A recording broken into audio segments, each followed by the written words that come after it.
Hello friends, welcome to the Lucent Study. आज हम लोग पढ़ेंगे वैदिक सभ्यता। तो चलिए स्टार्ट करते हैं। वैदिक काल का विभाजन दो भागों में ऋग वैदिक काल 1500 से 1000 ईसा पूर्व और दूसरा उत्तर वैदिक काल 1000 से 600 ईसा पूर्व में किया गया है। आर्य सर्वप्रथम पंजाब एवं अफगानिस्तान में बसे। मैक्स मुलर ने आर्यों का मूल निवास स्थान मध्य एशिया को माना है।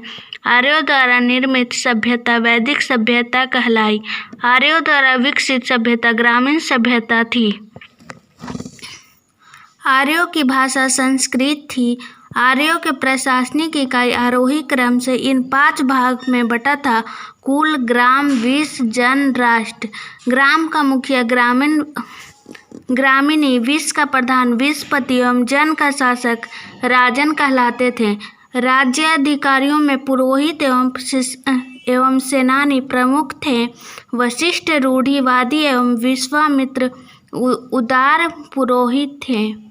सूत, रथकार तथा कमादी नामक अधिकारी रत्नी कहे जाते थे। इनकी संख्या राजा सहित करीब 12 हुआ करती थी।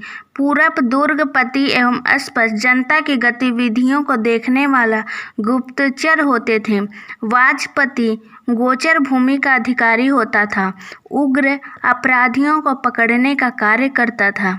एक तरफ यहाँ पर दिया गया है दिशा, उत्तर वैदिक शब्द और राजा का नाम, तो इसको भी देख लेते हैं। जैसे दिशा, पूर्व दिशा में उत्तर वैदिक शब्द का नाम था प्राची। पूर्व को प्राची कहा जाता था और राजा का नाम सम्राट के नाम से जानते थे। पश्चिम को प्रतीची और सौराष्ट्र के नाम से जाना जाता था। उत्तर में उदीची विराट के नाम से जाना जाता है। मध्य में राजा के नाम से और दक्षिण में भोज के नाम से। नोट यहाँ पे दिया गया है, ऋग्वेद में किसी तरह के न्यायाधिकारी का उल्लेख नहीं है। सभा एवं समिति राजा को सलाह देने वाली संस्था थी। सभा श्रेष्ठ एवं सम्राट लोगों की संस्था थी, जबकि समिति सामान्य जनता का प्रतिनिधित्व करती थी। इसके अध्यक्ष को ईशान कहा जाता था।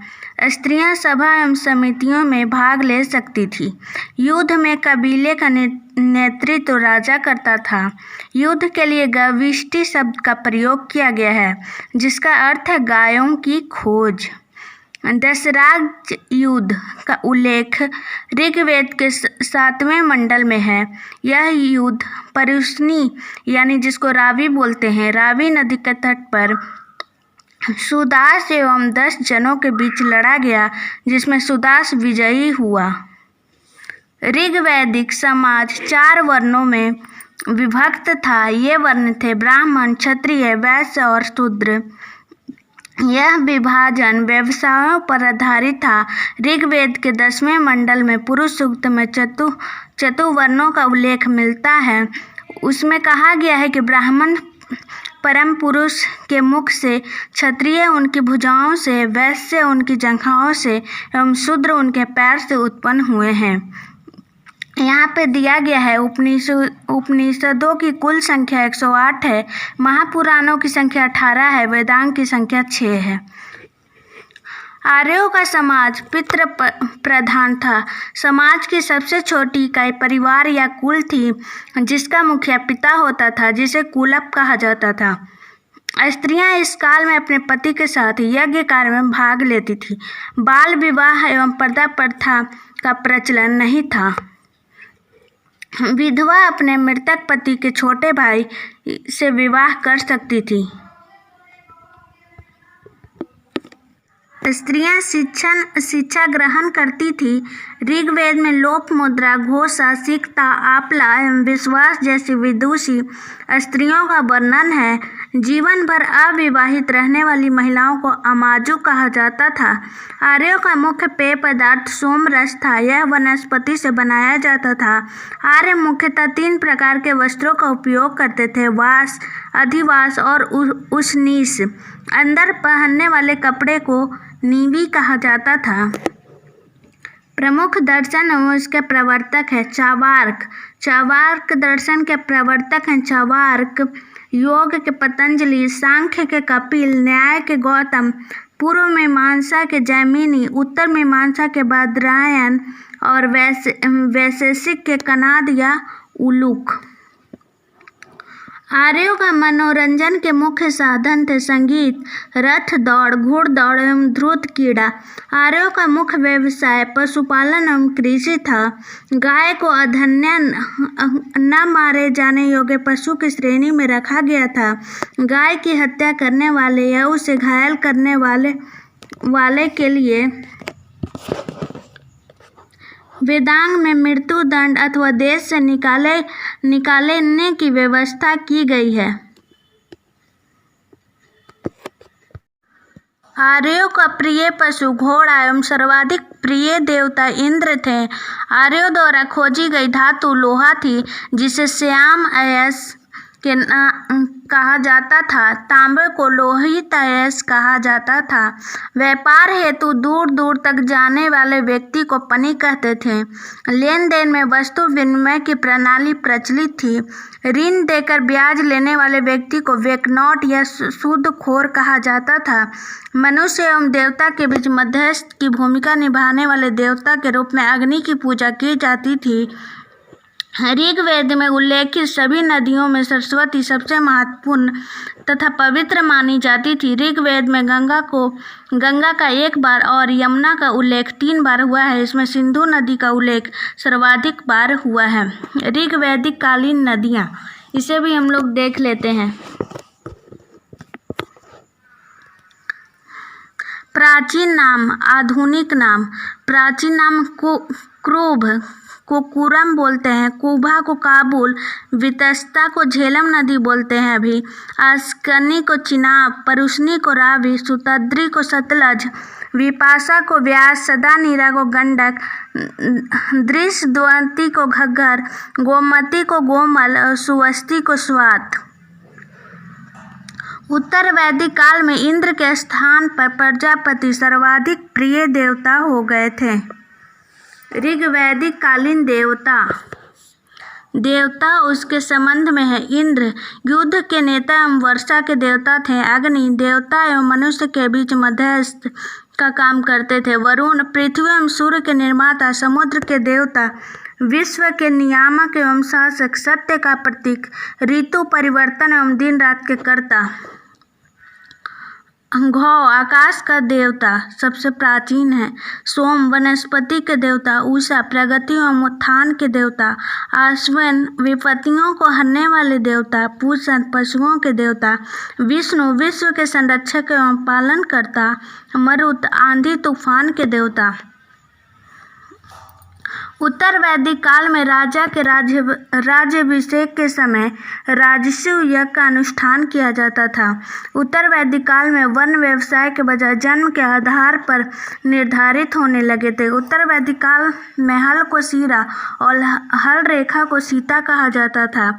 उत्तर वैदिक काल में निष्क और शतमान मुद्रा की इकाइयाँ थीं, लेकिन इस काल में किसी खास भार, आकृति और मूल्य सिक्कों के चलन का कोई प्रमाण नहीं मिलता।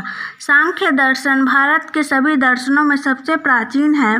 इसके अनुसार मूल तत्व 25 हैं, जिनमें प्राकृतिक पहला तत्व है। सत्यमेव जयते मुंडो को उपनिषद से लिया गया है।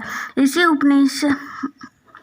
उपनिषद में यज्ञ की तुलना टूटी नाव से की गई है। गायत्री मंत्र सावित्री नामक देवता को संबोधित है, जिसका संबंध ऋग्वेद से है। लोगों को आर्य बनाने के लिए विश्वामित्र ने गायत्री मंत्र की रचना की। महाकाव्य 2 हैं, महाभारत एवं रामायण। महाभारत का पुराना नाम जय संहिता है। यह विश्व का सबसे बड़ा महाकाव्य है। गोत्र नामक संस्था का जन्म उत्तर वैदिक काल में हुआ। यहाँ पे नोट दिया गया है। वेदांत दर्शन के मौलिक ग्रंथ ब्रह्मा सूत्र एवं वेदांत सूत्र की रचना बादरायन ने की थी। अब देखते हैं महाजनपदों का उदय।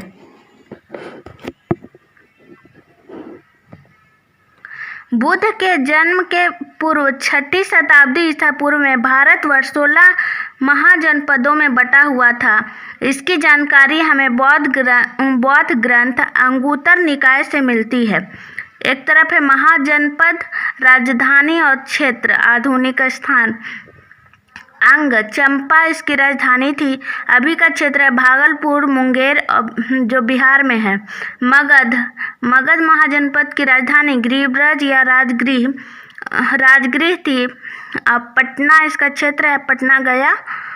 और काशी की राजधानी वाराणसी थी। वाराणसी के आसपास का क्षेत्र उत्तर प्रदेश में।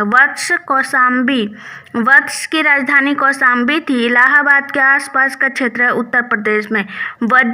वैशाली, विदेह या मिथिला भी बोलते हैं इसको, मुजफ्फरपुर एवं दरभंगा के आसपास का क्षेत्र है।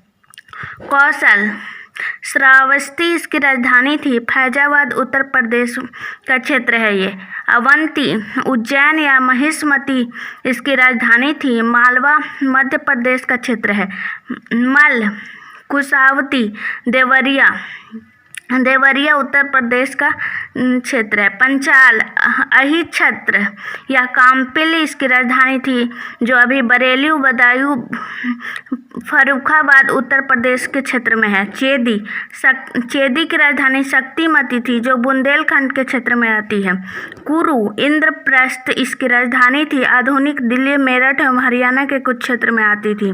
मत्स्य, विराटनगर, जयपुर राजस्थान के आसपास के क्षेत्र में आती थी। कंबोज की राजधानी हाटक थी, जो राजौरी एवं हजारा के क्षेत्र में आती है। सूरसेन, मथुरा उत्तर प्रदेश में आती थी। अस्मक, पोटली या पोतन गोदावरी नदी क्षेत्र दक्षिण भारत का एकमात्र महाजनपद था। गांधार, तक्षशिला रावलपिंडी एवं पेशावर पाकिस्तान के क्षेत्र में जो आती है। तो फ्रेंड, आज के लिए इतना ही। कल हम लोग पढ़ेंगे बहुत ही महत्वपूर्ण चैप्टर जैन धर्म और बौद्ध धर्म। तो आज के लिए इतना ही। और वीडियो पसंद आए तो लाइक, कमेंट, शेयर ज़रूर कीजिए। और चैनल पर नए हैं तो प्लीज़ सब्सक्राइब कर लीजिएगा। Thank you.